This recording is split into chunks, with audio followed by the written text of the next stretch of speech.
एक बार की बात है। मुजफ्फरगंज नाम का एक छोटा सा गांव हुआ करता था। उसी गांव में एक छोटा सा घर हुआ करता था, जो कि ज़्यादा नहीं, बांस और लकड़ियों से बना था। उस घर में माता पिता और उनकी एक छोटी सी बच्ची रहा करती थी। वे लोग काफ़ी गरीब थे। भानु छोटी सी बच्ची का नाम था और उनके पिता का नाम धर्मवीर और तथा माता का नाम सुमित्रा था। वीर एक छोटे से किसान थे, जो कि काफी लंबे समय में घाटे से जा रहे थे। धर्मवीर अपनी पत्नी से कहते हैं, ओ सुमित्रा, कुछ खाने को है तो दे दो ना। पेट में लग रहे है कि चूहे कूद रहे हैं, बहुत ही भूख लगी है तो कुछ दे दो। पता नहीं आज इतनी भूख कैसे लग रही है मुझे। बिल्कुल भी लग रहा है कि अब मुझसे सहन नहीं हो पाएगा। कुछ है तो दे दो। मैं कुछ क्या मैं बोलूँ, मेरे पास तो कुछ है भी नहीं।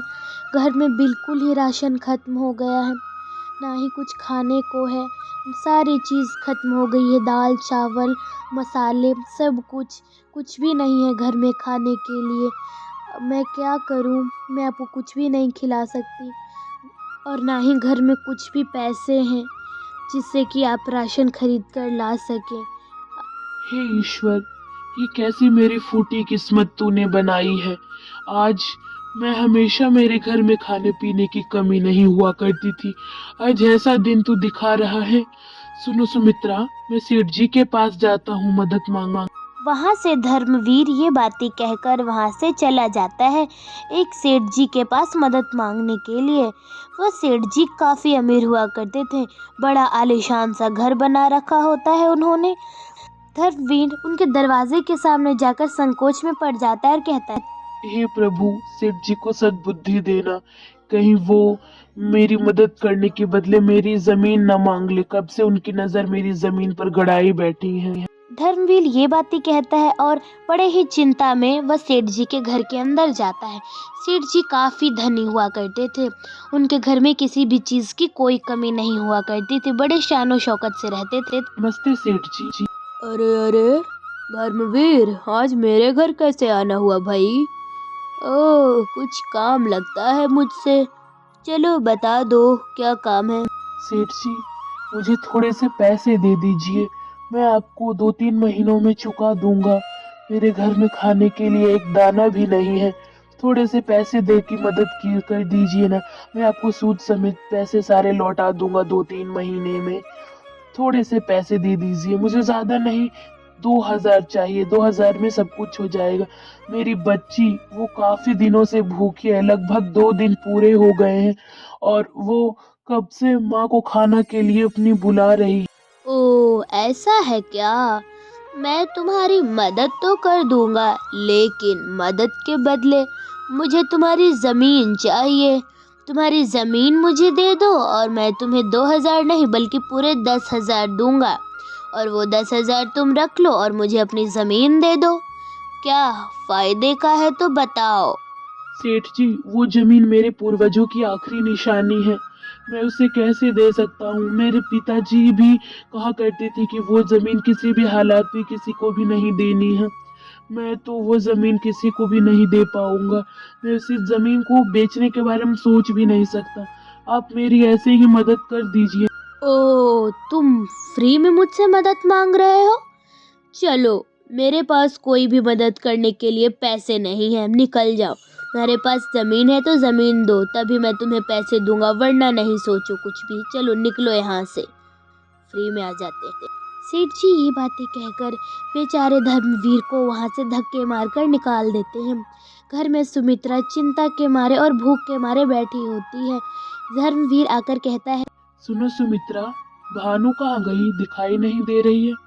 कुछ कह रही थी क्या? हाँ, उसे बहुत ज़ोरों की भूख लगी है। वो बार बार मुझसे खाना मांग रही थी, तो मैंने सोचा उसे बाहर खेलने के लिए भेज देती हूँ, ताकि वह खेल खेल में डूबी रहे और खाना ना मांगे।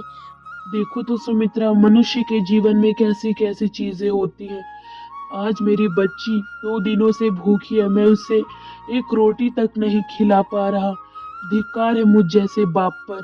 मैंने सेठ जी के पास पैसे मांगने के लिए मैंने गुहार लगाई, लेकिन उन्होंने कहा जमीन दो तभी मिलेंगे तुम्हें कुछ पैसे, वरना नहीं। मैं क्या करता सुमित्रा। अजी आप चिंता मत कीजिए, ईश्वर सब कुछ देख रहा है। आप ईमानदार हैं, आपको ज़रूर न ज़रूर ईश्वर ने अच्छी तरीके लिए कुछ न कुछ तो सोच कर ही रखा होगा। मेरे पास एक विचार है, क्यों ना मैं सेठ जी के पास कुछ दिनों के लिए काम पर चली जाऊं। उनके घर कोई नौकरानी नहीं है, मैं ऐसा करती हूँ उनके घर काम करूँगी और वो थोड़े बहुत पैसे तो दे ही देंगे मुझे। ये कैसी बातें कर रही हो सुमित्रा? तुम्हें तो पता है वो सेठ जी, उनकी कितनी गंदी नजर है। वो गांव की सभी औरतों पर अपनी गंदी नजर गड़ाए बैठे रहता है। अब तुम उसी के घर में काम करने के लिए बात कर रही हो। तुम्हें तो पता है ना सारी बातें, और वो कैसा इंसान है तुम्हें तो पता है, फिर भी तुम ऐसी बातें कर रही हो। नहीं, मैं भूखा रह जाऊंगा, लेकिन तुम वहां नहीं जाओगी।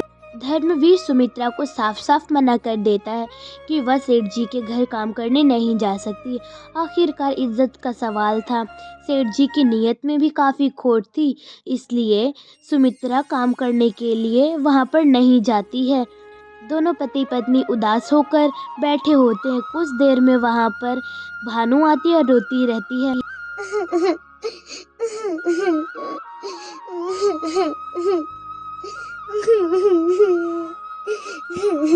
भानु बिना कुछ कहे लगातार रोती ही जा रही थी।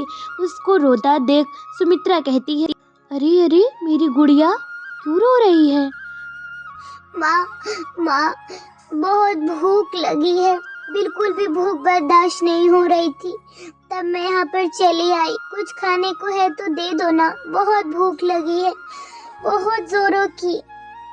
हे भगवान, कैसा समय आ गया है, मैं अपनी बेटी को 2 रोटी भी नहीं दे सकती। देखो तो कैसे रो रही है मेरी बच्ची बिलक बिलक कर। मैं क्या करूँ ईश्वर, मुझे कोई तो उपाय सुझाओ। मत रो मेरी बच्ची, आजा मेरे पास आजा। सुमित्रा भानु को गले लगा लेती है और सुमित्रा काफ़ी उदास होती है। सुमित्रा के दिमाग में कुछ भी आ नहीं रहा होता है। अचानक से सुमित्रा के दिमाग में एक आइडिया आ जाता है। वह कहती है, मेरी बच्ची तू यहीं पे रुक, मैं तेरे लिए भी गर्मा गर्म रोटियां बना देती हूँ। थोड़ी सी अजीब है लेकिन पेट भर जाएगा तेरा उससे।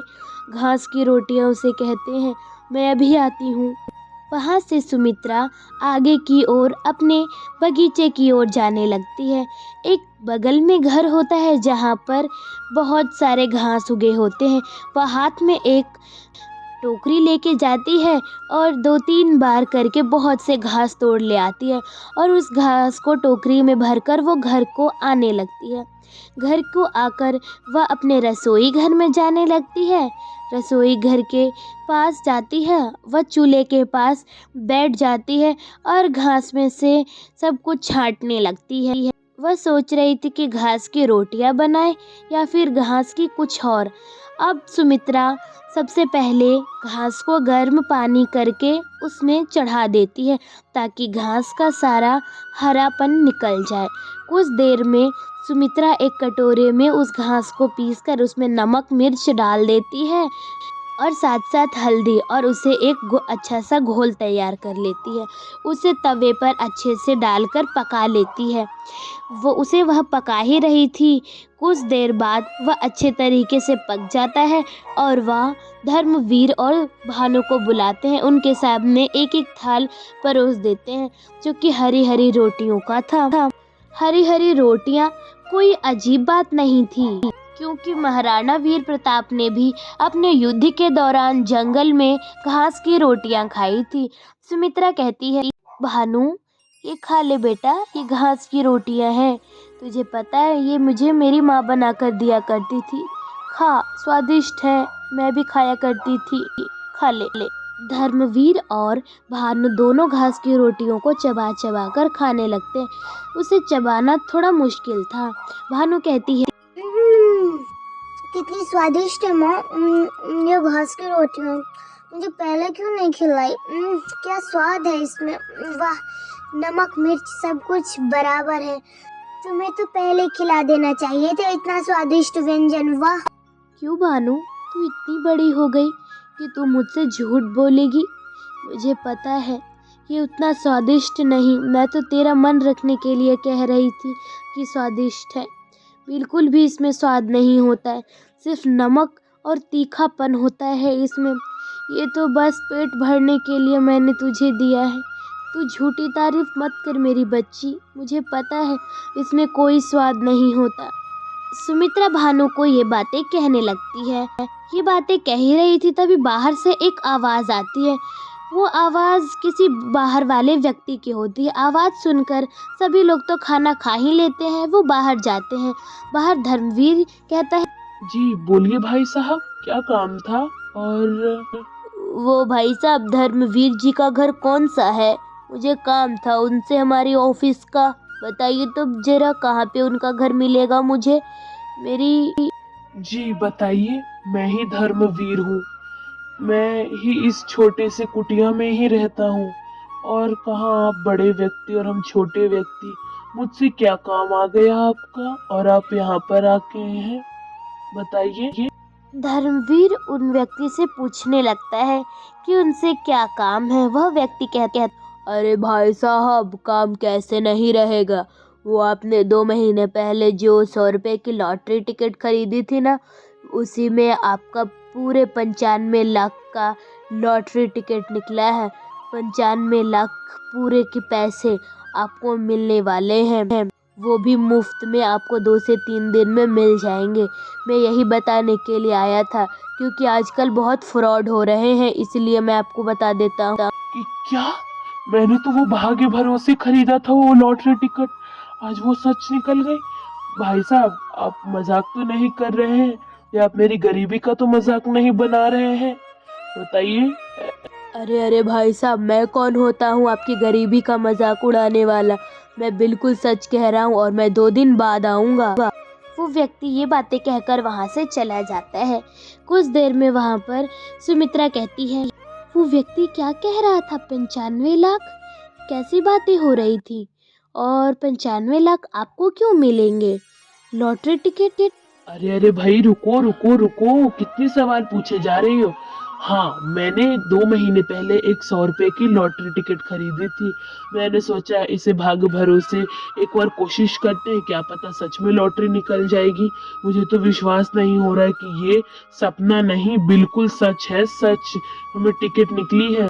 लॉटरी टिकट के पैसे मिलने के बाद धर्मवीर जल्दी से उसी पैसों का 2-3 महीने में एक पक्का घर बनवा लेता है और धर्मवीर अपने खेत को अच्छे से जोतकर उसमें अच्छी फसल तैयार कर देता है। अब धर्मवीर एक अच्छी सी फैमिली से बिलोंग करने लगता है। उसके घर में अब किसी भी चीज़ की कमी नहीं होती है। तो कैसी लगी ये हरी घास की रोटियों की कहानी ज़रूर बताएं एंड सब्सक्राइब।